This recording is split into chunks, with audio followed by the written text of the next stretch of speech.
नमस्कार दोस्तों, स्वागत है आपका इस वीडियो में।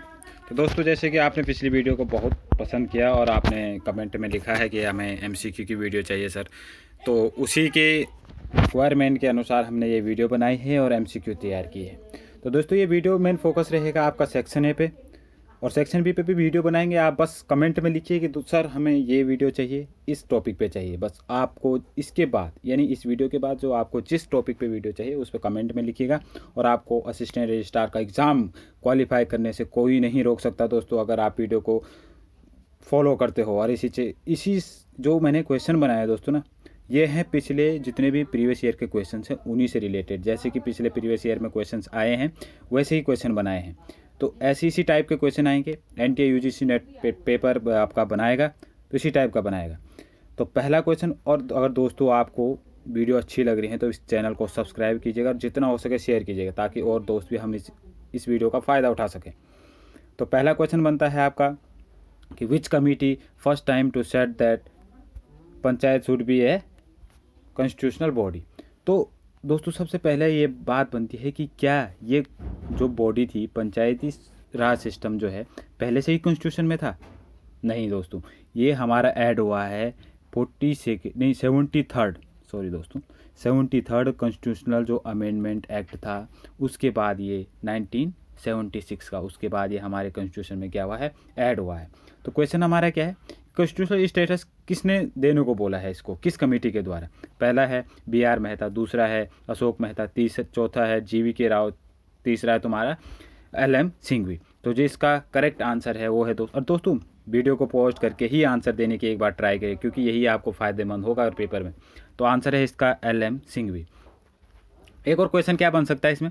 देखो, क्वेश्चन पे क्वेश्चन बनते हैं दोस्तों, एक क्वेश्चन में कई क्वेश्चन छिपे रहते हैं, और इसी ओरिएंटल माइंड से आप क्या किया करें, क्वेश्चन को सॉल्व किया करें एमसीक्यू को, कि भाई ये ऑप्शन दिया तो क्यों दिया होगा। तो BR मेहता है, इसने कहा था फर्स्ट कमेटी थी ये पंचायत राज सिस्टम के लिए, और इसने कहा था कि 3 टायर सिस्टम होना चाहिए। कौन सा? 3 टायर सिस्टम, यानी सेंट्रल, स्टेट और पंचायत लेवल पे, ठीक, विलेज लेवल पे, ठीक। इसके बाद अशोक मेहता, इन्होंने कहा कि 2 ही टायर पे होना चाहिए। LM सिंघवी ने क्या कहा, कॉन्स्टिट्यूशनल स्टेटस दे दो। और GV राव ने क्या कहा कि पावर जो है वो विलेज लेवल पे ना देकर किस लेवल पे, डिस्ट्रिक्ट लेवल पे दे दी जाए, ठीक। और क्वेश्चन क्या बन सकता है कि पंचायत राज सिस्टम कौन से शेड्यूल में आता है? हमारे कॉन्स्टिट्यूशन में कितने शेड्यूल है? 12। उसमें से 11वें शेड्यूल में क्या आ जाएगा? पंचायती राज सिस्टम। 12वें में क्या आता है? म्यूनसिपैलिटीज़, ठीक है दोस्तों, ये याद रखना है। इससे रिलेटेड आर्टिकल कौन से हैं पंचायती राज सिस्टम से? 243 से लेकर 243O तक पूरे जितने भी आर्टिकल बनते हैं वो किससे रिलेटेड है? पंचायती राज सिस्टम से लेकर है, ठीक है दोस्तों, ये चीज़ है। इसके बाद दूसरा क्वेश्चन है हमारा आर्टिकल 4 CAG, यानी कंट्रोलर ऑडिटर जनरल, यानी जो पूरा इंडिया का ऑडिट सिस्टम देखता है उससे रिलेटेड, या उसके लिए जो आर्टिकल है वो कौन सा है, यानी कि किस आर्टिकल में लिखा हुआ है कि CAG इंडिया में होना चाहिए। तो उसका आर्टिकल है 147, 148, 149, 150। तो आपने सही आंसर बताना, वीडियो पॉज करके एक बार देखें। तो इसका जो सही आंसर है वो है दोस्तों 148। अगर हम बात करते हैं कि CAG से आर्टिकल रिलेटेड कौन कौन से है, तो वो है 148 से लेकर 151 तक, ठीक है। 148 में बताया कि CAG कैसा कि CAG होना चाहिए। 149 में उसकी पावर और ड्यूटीज़ हैं, किस में? 149 में पावर एंड ड्यूटीज़, कि क्या क्या पावर है उसकी, क्या क्या ड्यूटीज़ है। 150 में आपका उस लिख दिया कि कौन से फॉर्म के अकाउंट्स वो क्या करेगा, ऑडिट करेगा, ठीक। 151 में क्या है कि किसको वो रिपोर्ट तैयार करके बनाएगा, कैसे रिपोर्ट तैयार करेगा। तो रिपोर्ट वो सबमिट करता है। एक और क्वेश्चन बन जाता है, किसको रिपोर्ट सबमिट करता है? तो रिपोर्ट वो सबमिट करता है प्रेसिडेंट को, और प्रेसिडेंट क्या करेगा, उसको फर्दर पार्लियामेंट में शो करता है। और क्वेश्चन अगर मैं बताऊँ तो CAG से रिलेटेड क्या बन सकता है कि CAG यानी कि जो हमारा ऑडिट करता है वो कौन कौन से एक्सपेंडिचर ऑडिट करता है, यानी कंसोलिडेटेड फंड को भी करता है, कंटिजेंसी फंड को भी करता है, पब्लिक अकाउंट्स को भी करता है। और दोस्तों, अगर क्वेश्चन में आ गया कि RBI, SBI या कॉरपोरेशन ऑफ इंडिया, इनकी रिपोर्ट कौन तैयार करता है, तो दोस्तों ये याद रखना कि उनके लिए एक पब्लिक अकाउंट ऑडिटर क्या किया गया था, हायर किया जाते हैं, और वो पब्लिक जो ऑडिटर होते हैं वही सीधे क्या करते हैं, उस रिपोर्ट को प्रेसिडेंट को सौंप देते हैं, और प्रेसिडेंट ही सीधे क्या कर देगा, पार्लियामेंट को फर्दर उसको या पार्लियामेंट में सीधे वो क्या कर देते उस रिपोर्ट को सबमिट कर देते, ये याद रखना है। तो कंसोलिडेटेड फंड क्या होता है कि जो जितने भी हमारे फंड बनते हैं, जितने भी हमारे पूरे इंडिया लेवल पर जो जितना भी कि भाई यहाँ इतना फंड किधर जाएगा, या रेलवे का कितना बजट है, या इसका कितना बजट, वो सारा तुम्हारा कंसोलिडेटेड फंड में आ गया। कंटिजेंसी फंड यानी जो एमरजेंसी पहले से प्रिपेयर कर दिया है कंसोलिडेटेड फंड। कंटिजेंसी फंड क्या हो गया कि एमरजेंसी, जैसे कि भाई बाढ़ आ गई, कहीं पे फ्लड आ गया, अब उसके लिए एकदम से जो खर्चा चाहिए वो एक्सपेंडिचर कहाँ से लाएंगे, तो वो कंटिजेंसी फंड, उसके लिए भी आर्टिकल दिया गया है 237। कौन सा? 237। ठीक, तो उसके लिए आर्टिकल है कंटिजेंसी फंड के लिए।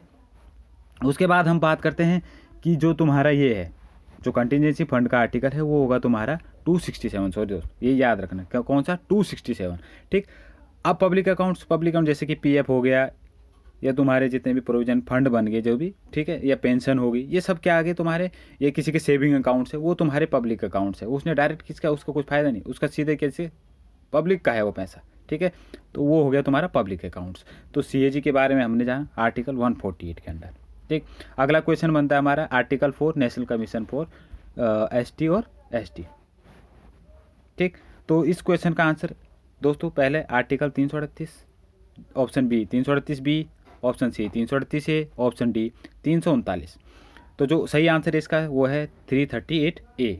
ठीक है दोस्तों, तो ये दोस्तों याद रखना है, national commission for scheduled tribes, national commission for scheduled caste यानी एससी, और national commission for backward class है, ये सारी क्या है? कॉन्स्टिट्यूशनल बॉडीज़ हैं। ये बात याद रखना, सारी क्या है? कॉन्स्टिट्यूशनल बॉडीज़ हैं। और इनको दर्जा दिया गया है आर्टिकल किसके अंदर? 338 के अंदर है एससी, 338 ए के अंदर है एसटी, और 338 बी के अंदर है बैकवर्ड क्लासेस, जो रिसेंटली ऐड हुआ था 2019 में। ठीक, क्वेश्चन और क्या बनता है कि इनको अपॉइंट कौन करता है? इनका जो कमिश्नर होगा एसटी एससी या बैकवर्ड क्लासेस का, वो अपॉइंट कौन करता है? तो वो कौन करता है? प्रेसिडेंट करता है। और एक और चीज़ है दोस्तों, एसटी और एससी, कौन? एसटी और एससी पहले एक ही बॉडी थी, इनके लिए एक ही कमिश्नर था, एसटी एससी यानी national commission for scheduled tribe and scheduled caste. ठीक, बट 2003 में 89th कॉन्स्टिट्यूशनल अमेंडमेंट एक्ट, कौन सा? 89th कॉन्स्टिट्यूशनल अमेंडमेंट एक्ट आया, उसके अनुसार इन दोनों को सेपरेट बॉडी बना दिया गया। 138 के अंदर तुम्हारा एससी आ गया, और 138 ए के अंदर तुम्हारा शेड्यूल्ड ट्राइब आ गया। ठीक दोस्तों, इसके बाद अगला क्वेश्चन बनता है कि who is the chairman of the present finance commission, यानी कि जो प्रेजेंट फाइनेंस कमीशन है, कौन सा पहला क्वेश्चन यही बन गया कि कौन सा फाइनेंस कमीशन चल रहा है, तो ये चल रहा है 15th। तो जो तुम्हारा 15th फाइनेंस कमीशन का चेयरमैन है वो कौन है? तो पहला ऑप्शन है वाई बी रेड्डी, दूसरा एनके सिंह, तीसरा सी रंगराजन, चौथा है डी विजय एल केलकर। तो जो सही आंसर है इसका दोस्तों वो है एनके सिंह। ठीक, 15th फाइनेंस कमीशन। जो इससे क्वेश्चन है और क्या बन सकता है, आर्टिकल कौन से रिलेटेड है फाइनेंस कमीशन है? कॉन्स्टिट्यूशनल बॉडी है ये भी, तो इसका आर्टिकल है 280। और वाई बी रेड्डी इससे पहले थे, उससे पहले विजय एल केलकर थे, और उससे पहले सी रंगराजन थे। तुम्हारे को ऑर्डर लगाने में भी आ सकता है ये दोस्तों। इसके बाद बनता है आपका क्वेश्चन, लास्ट क्वेश्चन है article related to money bill. अब मनी बिल दोस्तों ये बात ध्यान रखना, ये सिर्फ लोकसभा में ही क्या होता है? ओरिजिनेट होता है, राज्यसभा में नहीं। सिर्फ लोकसभा ही इसको ओरिजिनेट कर सकती है।